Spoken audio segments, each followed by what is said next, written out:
بسم الله بسم الله والحمد لله والصلاة والسلام على رسول الله. فاللهم اغفر لنا ولوالدينا ولسامعين ولجميع المسلمين أجمعين. I ask Allah Azza wa Jal to make this gathering a beneficial one and to make it from those that testify for us يوم لا ينفع مال ولا بنون إلا من أتى الله بقلب سليم. As you can see in the topic, why many don't succeed in seeking knowledge.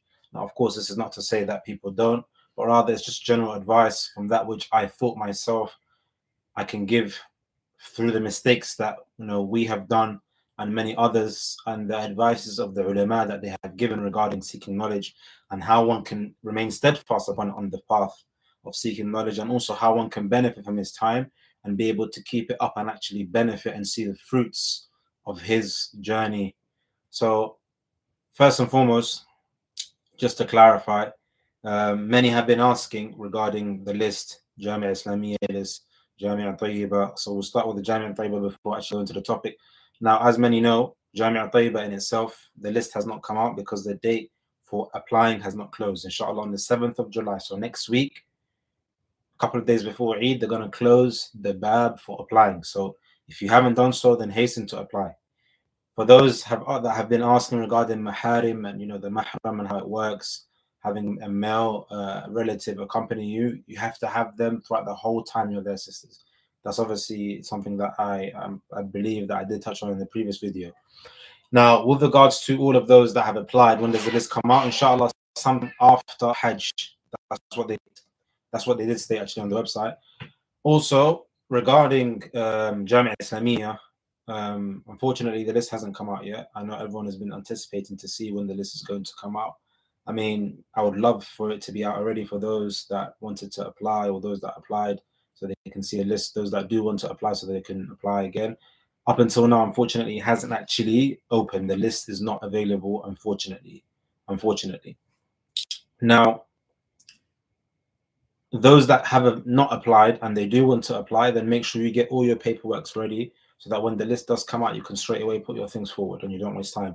Jamiat Imam, alhamdulillah, the list has come out. For those that want to find out the information, then you can go on my Telegram, and also Akhuna Abdul Hamid Edge, he's got it on his Twitter and his Telegram as well. You can check it out. All the information in the list is there. To go straight into the topic, as it's clear, you have to bear in mind one thing. Not every single person that starts or embarks upon this journey of seeking knowledge is successful. Now, why? There are many reasons. We'll touch on a couple, inshallah. We'll keep it nice and short. First and foremost, not many start with the right intentions. As we know, that the famous hadith, إِنَّمَا الْأَعْمَالُ بِالنِّيَّاتِ, is very clear, deeds are based upon intention. Not every single person goes out to seek knowledge, or maybe starts to seek knowledge, whether it's in their hometown, for the right reasons. It may not be sincerely for Allah's sake, for other things. So bear in mind, if you started something not for the sake of Allah, after a while it can get tiresome, it can get overwhelming, and it may cause you to be from those that actually drop out or stop upon the journey. So you don't want this. So make sure before you do anything, whether it's learning the Quran, anything, just make sure you're doing it for the right reasons. Make sure it's purely for the sake of Allah Azza wa Jal. If you do that, then inshallah you won't find any issues. If you do that, you will not find any issues. That's the first thing. Secondly, is that a lot of people, when they do apply, for example, likes of studying inside Jamia Islamiyya, they apply and they don't really know what they're getting themselves into. Okay, and I'm going to be quite frank. The majority don't know what they're getting themselves into. They see this whole trend that's going on. Maybe it could be holding an Arabic book. Some of them, they don't know Arabic, so they want to learn Arabic. Instead of saying aki, they want to say akhi properly. They want to be able to pronounce the makharij al-huruf. Maybe they want to learn Arabic and they want to learn Quran. They look at it as cool, but they're not really in it for the actual sincerity of, or I should say, they're not really there to stay there throughout the end and actually live the life of from nothing and then learning something. So there's a difference between those that just want the fast track, okay, course, and those that actually want to go through everything correctly and properly and learn and benefit and strive and struggle, because it's true, it is actually difficult. It's not easy. It's not for everyone. No, it's not. Many people have gone and applied, but how many have dropped out? Plenty. Now, this is something that everyone has to bear in mind, because Allah Azza wa Jal, of course, without a doubt, Jalla Jalalu will test you. Okay? And as Allah Azza wa Jal is so kind, He will grant beneficial knowledge to those that He, of course, favors. As the Prophet ﷺ says, "Man yuridillahu bihi khayran yufaqihu fi din." Whoever Allah wants good for, He will give them and He will grant them the understanding of the Deen. Now, that understanding, that tafaqquh of the Deen, it doesn't just come to everyone. Not everyone has it. As you see, many people, they have certain things, but in terms of understanding, they may not understand it. Maybe some people, they're good at memorizing. They memorize so many things, but the understanding is not there. The implementation may not be there. So there's a difference. And people, like, I think they've got their things wrong with regards to what knowledge is. And that's the problem. That's why the ulama say al-ilmu bit-ta'allum, meaning seeking knowledge, okay, or knowledge in itself is through learning. You have to learn, not be self-taught, but you have to be taught. Because at the end of the day, this knowledge is taqeel, the deen of Allah Azza wa Jal. It's not something light. It's not like, for example, me going out and learning biology, biochemistry, biomedics, learning I don't know, psychology, learning how to be an engineer, how to be an engineer, or whatever type of field you want to think of with regards to anything. It could be anything. It's not the same. It's different because these are man-made things. Okay, it's the deen of Allah Azza wa Jal. Two worlds apart. Okay, this is something that was preserved from the time of the Prophet ﷺ, when Jibreel alayhi salam taught him till now. And obviously, this is something else on another side. So it's not the same thing. So a lot of people think they can take the fast route. It's not the same thing. And that's how I have to understand. Even if, for example, someone has, gone away or done something for a couple of years or a couple of months, it doesn't mean they've actually benefited. It doesn't mean they've actually succeeded in seeking knowledge. Okay. And it's not for no one to judge, except for, of course, the ulama and those that actually have knowledge. As the statement is, those that know, those that don't know won't know. Meaning, if I don't have any sort of acquaintance with regards to a specific field of knowledge, then how can I know that this person has knowledge or not? Does that make sense? So that's something that a lot of people are actually ghafil, they're heedless about. They think that this person has knowledge maybe because he has fasaha of his lisan. Okay, maybe he's well spoken, maybe he's got eloquency when he speaks, but he may not actually even have knowledge. But because that person themselves, they're ignorant, they think that that person has knowledge. So we have to always comprehend all these things and bear these things in mind. So going back to the topic now, I said the first thing is sincerity. Second thing is to know what you're actually putting yourself into. Okay, that's something very important, because if you do understand what you're getting yourself involved into, ikhwani or akhwati, it makes it so much easier. Because then if you know, okay, I'm going into this field, or I'm going into leaving my country, I'm going to seek knowledge abroad, I'm going to leave my family members, my loved ones, and what have you, and you already have that in mind, you have that in check, then it's going to make your journey even easier. Meaning, you know what you're getting yourself involved, you're sincere first and foremost. That's the first thing. It's the number one attribute you have to have. You have to be sincere for the sake of Allah Azza wa Jal. It means, you're going to last. Bi-idhnillahi ta'ala. Okay, and I forgot to mention, of course, I'm not mentioning them in order specifically, but the number one thing is sincerity. That's the number one thing. Nothing precedes sincerity. Okay, and then obviously afterwards, one has to make sure that they supplicate to Allah Azza wa Jal, to make dua, because the journey will be a bumpy road. It will be a bumpy journey. You're gonna have a lot of maybe stops where you're gonna just stop and be like, oh, you know what, I want to complete. I'm not set out for this. I'm not cut out for this. It's just too much. It's too mind boggling. It's just too. I can't do it. The same every day. Imagine you're going. I'm giving you guys an example, okay? Jamia Islamiyya, let's say, or any jami'at or any institute. You're going and you have to, go over the same things day in day out. You got the same routine. You got exams after a couple of months. You're going to be tested.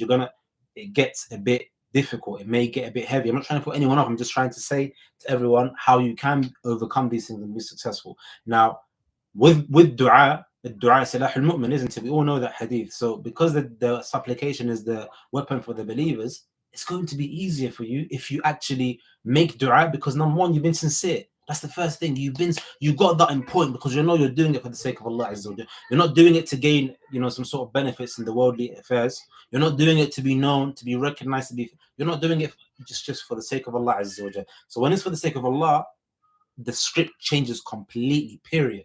That's without a doubt. No one can ever disagree with that, because you're doing it for the sake of Allah. That's why if anything does happen, you can always check yourself. You know what?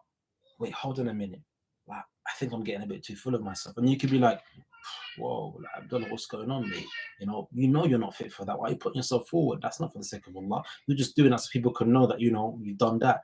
It all changes. The script completely changes. When you know you started it for the sake of Allah, okay, and you always constantly remind yourself, as some of the Salaf used to say, that they did not strive and fight something harder than sincerity, meaning to try to attain it to its fullest. That was the hardest thing, and it is the hardest thing.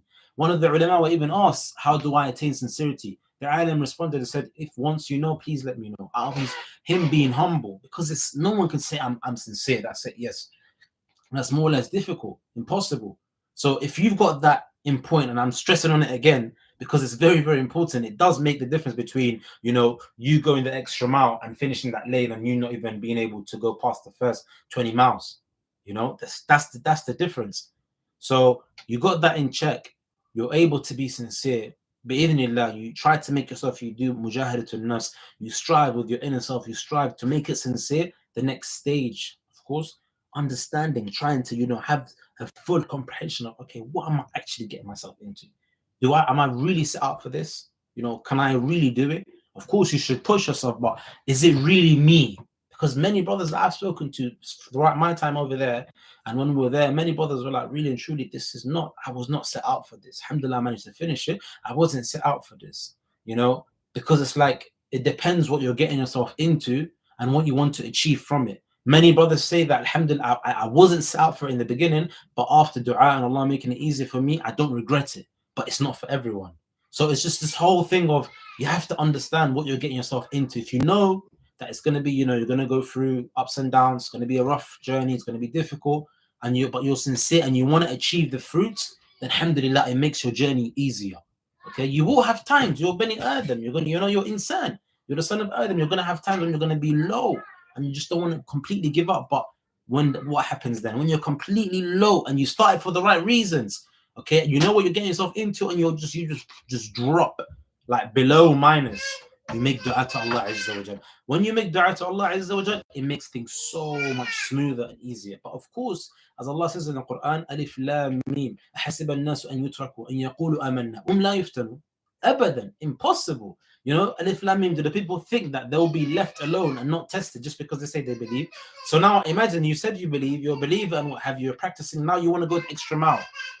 As the hadith mentions, من سلك طريقا يلتمس فيه علما سهل الله له به طريقا إلى الجنة. Whoever treads the path wanting to seek knowledge in that path, and you've treaded it, then Allah will make Jannah, the path to Jannah, easier for you. And حفت الجنة بالمكاره. Jannah has been surrounded with what desires and things that your inner nafs wants to give into you. The noise might not do Allah. So you have to bear this in mind. It's difficult because of the fact that you want to go the extra mile. And as the Prophet ﷺ said in authentic hadith, in the meaning, that who are the ones that are tested the most? Al-Anbiya. Okay, and then those that follow them in what footsteps? So they're the ones tested the most. So of course now you want to follow their footsteps. And we know the hadith that the Anbiya are the ones that are what? They're the ones that have what? Inherited ilm. Okay? The ulama are the ones that have inherited ilm from the Anbiya. Okay, as the hadith mentioned. Okay? Al-ulama warathatul anbiya. They've inherited this knowledge from the Anbiya. Now you want to go and tread the path of being like the scholars. So of course your tests are going to be even harder than a lay common person or a person that doesn't have this journey. It's not within them to be on this journey or this path. So once again, we mentioned the three things: being sincere, knowing what you're getting yourself into, making dua. Dua, a lot of people, majority of the Muslims, unfortunately today, they forget this concept of making dua and being sincere. When you're making dua, knowing that Allah will be the one to open your du'as and answer your du'as. Wallahi, نحن ضعيف, نحن ضعفاء, أنا ضعيف, أنت ضعيف, أنت ضعيفة. So we all ضعفاء. وخلق الإنسان ضعيف. We've been created weak. So why is it that you think that Allah الذي خلق سبع سماوات وما فيهن, Allah, the one that created the seven heavens and that which is in between them, can't answer your dua? If He awjadaka, He put you in, He made you exist, He put you into this dunya. It's very simple. Just make dua to Allah Azza wa Jal. وَإِذَا سَأَلْتَ فَاسْأَلِ اللَّهِ. Okay, وَإِذَا اسْتَأَنْتَ فَاسْتَعِنْ بِاللَّهِ. If you ask only Allah Azza wa Jal. He never gets tired, Jalla Jalaluhu, of answering your du'as and your supplications, ikhwani. I'm not talking about seeking knowledge. I'm talking about everything. It doesn't matter what it is. So why is it that We forget this thing. We forget the concept of the fact that Allah Azza wa Jal is going to be the one to accept my dua, my supplication. Think about it. Bear it in mind that you're now here in a path of seeking knowledge, okay? Or you're doing something in your life. Allah is the only one that's going to be able to take you out from that specific difficulty. So don't forget that. Another point that is important is be truthful to yourself. Once you're truthful to yourself and you know the reasons of what you're doing, and you're true and you stay in your lane, then inshallah you're going to be able to succeed. Bi'idhnillahi ta'ala. Stay in your lane. It's very simple. Don't go beyond that which is, beyond you. Stay in your lane. Be truthful. Because once you do stay in your lane, you're going to find a lot of success. Because you've stayed in your path. You haven't changed your lanes. You haven't gone and drifted away. So, and the one that does, Allah Azza wa Jal has mercy over them and mercy upon them. This is something that's very important. A lot of things that people won't even tell you is that you're going to a place where you're going to meet different people. Now, let's say you've got to that place. Let's say you're someone that's traveled to seek knowledge, okay, which is the best. There's nothing like going and actually seeking and sitting under the ulama's feet, because you benefit from a million and one things. And from them is mannerisms. So many people, they're self-taught and they go on YouTube and start teaching the people. May Allah Azza wa Jalla reward them for their intentions, but are they actually ahlan? Are they actually deserving of teaching? Do they actually have the capability to teach? There's a difference in that, isn't it? Because they haven't seen how it's like to teach. Because remember, the scholars that are teaching, they've been taught by scholars, and the chain goes on all the way. So now you're being able to benefit from that. There's a difference in actually seeing it in front of you physically and learning and living and seeing that life of knowledge. Then, in contrast to you're just in your house at home, whenever you get a chance, in a book and you read and you write notes and you learn Arabic, whatever, and you're self-taught. You have your characteristics and the way you do your stuff. You're not ahlan to teach. It's not for every single person. Okay, there's people that are deserving and have the capability, and people that don't. And that's another thing as well. Mannerisms is important, because the way you conduct yourself as a person and the way you are around people also plays a role. That's something very important that many people forget. That mannerism comes first, as the majority of the Salaf, let me say all, they sought mannerisms and they started learning what mannerisms for 20 years, some say 30, and then they started seeking knowledge. So how about us today? That's something also very important. Another point, and I think inshallah we'll finish on this and conduct, because I don't want to go into too much of this, is that when you do actually get to that country, let's say you've gone abroad, okay, and you're studying, you're going to meet so many different people. Now, the key thing to succeed and keep you on that path, as the majority of our ulama have advised us, is to take and select a few. Okay, don't choose a whole qawm, don't choose a whole qawm, okay, don't choose a whole nation of people, a whole group of people, a whole tribe, no. Select a few from those that will accompany you in that path in seeking knowledge. And what do the ulama mention specifically in seeking a friend or having ones that's close to you with regards to seeking knowledge? Try utmost best to make sure they are stronger than you in seeking knowledge. If they are lower than you with regards to them being diligent with their time, them being hardworking with regards to their memorization and what have you, then they're going to drag you down. That's how it works.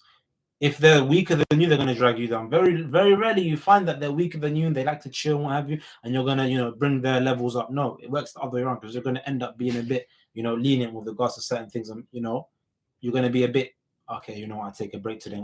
But if you have someone there, and make sure you choose that friend wisely, because they're the ones that are going to be with you. And on the end, when you do finish, inshallah, you're going to say, I wish I hadn't taken him as friend, or alhamdulillah, I benefited from this guy, Allah, honestly, alhamdulillah. So either the two, it's not going to be no in between, because remember, those that are there and you need it, you can't say, okay, I'm there and I'm just chilling. No, you're going to have a companion at least on that journey. They're going to motivate you when you're a bit low. You can't bother to memorize today, can't bother to go to that lesson with the alim. Like, come on, bro, let's go.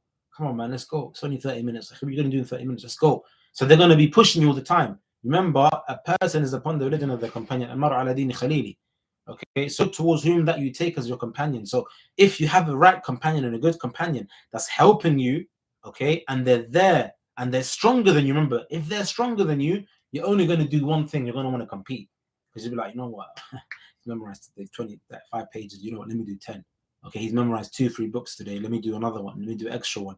You know what? I'm going to beat him tomorrow. So it's going to be a thing where antum tatanafasun ala al-khayr. Literally, you're going to be the ones that are what? You're competing with regards to things that are good. And that helps you. That does actually really help you. So that's something that I believe is very, very crucial and important for all of us to remember, that when you have a good companion, when you're there, specifically when you're in a place like that, and you've got a companion who's also someone there, they have the right intentions, and you can just see, just give them a check. Okay, so I'm not saying you're better, just meaning check what are they upon with regards to why are they there? Are they sincere? Are they there to waste time? To not? Are they stronger than you? Then that's it. You know what? It ticks all the boxes. Let me go and start with them. I can do this journey and I can carry on because they're there and they're going to benefit me. And I do advise all of you, at the end of the day, it's up to you, but those that are going to seek knowledge, those that are there abroad, try and choose someone from your friends that doesn't come from the same background as you. It helps, because then you're not going to waste time. And I've mentioned this before already, and I'm going to mention it again. It does help. Choose someone that doesn't speak the same language as you. That way, you're going to be relaxed and you're going to be chilling bi'idhnillahi ta'ala, because you know that you can't speak that same language, so you can't waste time and indulge in conversations that are of no benefit, because you don't have the same things in common. And I'll end on that note. And like I said, Ikhwani, a lot of it as well goes back down to not progress, not say progression, but I could say not being someone that is continuous with regards to seeking knowledge. If you're not always 24/7 in contact with the ulama, and that's a big thing. I think I actually left. I can't believe I left. I'm not, like I said, this is just a summarizing. I'm not saying these are all the points, but these are some of the points that I can think of off the top of my head. A lot of people, when they do go out there, they don't sit under the ulama's feet. Ibn al-Halal, what are you doing? You're going to a place like a beautiful land, like say Medina, or best places from them, actually say just Medina, where so many ulama are in just that small city, and you're not going to sit underneath their feet. I don't know whether you're someone that I don't even know if you're deserving of being there. I should say that, because it's not just enough to be in the Jamia. It's beautiful, and that in itself, of course, is a big thing, because you do benefit a lot if you concentrate on that. But I mean, you have to be sitting underneath the ulama's feet, even if it's one lesson in a week. At least it's something. It's better than nothing. You have to benefit from the ulama, because that's how it's going to keep you as well. You're going to look at him like, subhanAllah, wow, this is ilm. It's going to keep you going. It's going to keep you motivated. It's going to keep you motivated. It's going to help you be able to succeed with regards to your talab, you seeking knowledge. And if you don't, and you're always in the house, or maybe in your room, or just all with friends and stuff like that, you're not there to be, to socialize just like that. It's amazing. Do that. Widen your network, but make sure your network is being widened with regards to the ulama and knowledge and books. That's the number one priority, really and truly, that brought you out there, isn't it? So don't waste your time on it, because trust me, many have gone and have said, Wallahi, I regret, Wallahi, I wish, Wallahi, I wish. But then it's too late. Okay, then it's too late. So don't leave it for it to be too late, and then you're going to regret it. And that way you're going to feel to yourself, you know what, I wish and I wish and I wish. But then it's too late. So don't leave it too late, Ikhwani. And remember, bear in mind that you're there for a reason. If you want to be successful, keep making dua to Allah Azza wa Jal. And we'll end there. Subhanak Allahumma bihamdik. Ashhadu an la ilaha illa anta astaghfiruka wa atubu ilayk. Wa sallallahu sallam ala nabiyyina Muhammad wa ala alihi wa sahbihi wa man tabi'ahum bi ihsan ila yawm ad-din. Wa akhir da'wana an alhamdulillahi rabbil alameen. And inshallah tomorrow, roughly around the same time or a bit earlier, we'll have a talk on the virtues of the 10 days of Dhul Hijjah, along with the 10 link bi'idhnillah, with the scholar, one of our scholars, bi'idhnillahi ta'ala, wa jazakum khair, barakallahu feekum, wassalamu alaikum wa rahmatullahi wa barakatuh. Take care, and remember, ikhwani wa akhawati, seeking knowledge is something that is the best thing that you can do. However, do it the right way. Take it in bite sizes, take it small, simple, not too heavy, and inshallah you'll see the fruits and you'll be able to benefit. Don't overburden yourself, but at the same time, make sure you do it correctly. Work smarter, not harder. Wassalamu alaikum wa rahmatullahi wa barakatuh.